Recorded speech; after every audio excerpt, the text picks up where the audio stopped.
Hello, English 102 online students. We'll do a poem now that hits a little close to home. It's called Introduction to Poetry. Thankfully, Simon is coming over to lend a little comfort to me. What are you doing, buddy? Where are you going? He's not even going to comfort me. This poem really makes me think of what am I doing when I'm teaching poetry? Am I ripping these poems apart? Am I beating them with a rubber hose? Most students think I am, and then when I start to cry, they tell me I'm really not. Am I droning on, as one of you wrote? No, you didn't write that about me. You're too polite for that. So I hope I'm not. You may recall that when the first poems we did, The Red Wheelbarrow, I specifically told you to write something ridiculous about them. And you did. And you really got somewhere. You got somewhere interesting. This isn't math class, right? Where there's a specific answer and a specific meaning to things. But your ridiculousness got you somewhere. And I want to believe that in this class and in all my literature classes, where Mr. Collins would say, you're doing okay, you're doing okay. All right, introduction to poetry. I ask them, all right, who's I and them? Is I Mr. Collins the poet and them the English professor, them the reader? Is I the English professor and I'm the one who skates across things and muses and is ridiculous? And you're the them who just give me the answer, Berninger, so I can give it back to you on a test? Well, it can be any of those. It can be all of those. But people, a poem can't be about anything. This is not a poem about aliens making love on Mars. I can guarantee you that. A poem can't be about anything, right? But it can evoke a lot of things in people, and different things in different people, different things in different people on different days, different things in the same people on different days. Anyway, I asked them to take a poem and hold it up to the light like a color slide. It's an old way used to take pictures.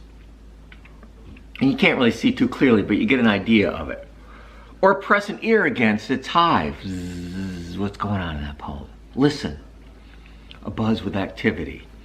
I say drop a mouse into a poem and watch him poke his way out, right? Be curious. Use your nose. Use your ears.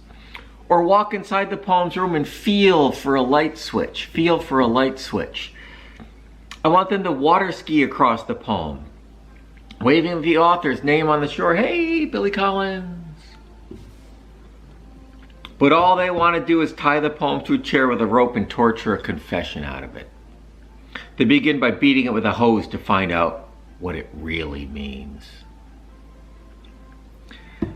It's a great poem about reading poetry. And I so don't want to beat it with a hose. And I could, right? We could talk about the rhyme and the meter, right? We could use fancy terms like connotation and denotation. But I don't want to do that, right? I don't want to do that. You can do that in a poetry class. This is a literature class that everybody has to take. So we want poems to be relevant to everybody. Think about a poem as like you think about a person, right? Do you beat a person with a rubber, tie a person to a chair and beat a confession out of him or her? No, I hope not. Does a person mean one thing? No. Do you mean one thing? No. But you listen to a person, you look at a person. If you know them well enough, maybe you feel them, like looking for a light switch. Though make sure you ask consent first. Skiing on the surface of it, right? So you want to find different ways into a poem. What's it feel like? What thoughts does it evoke? Where does your brain go when you read it, right? Who do you think about when you read it? So I hope in this class I hope that we're not beating poems with a rubber hose. I hope I'm not reducing them to some mathematical problem where 3 + 2 = 6. Maybe 3 + 2 does equal 6 in a poem, why not, right?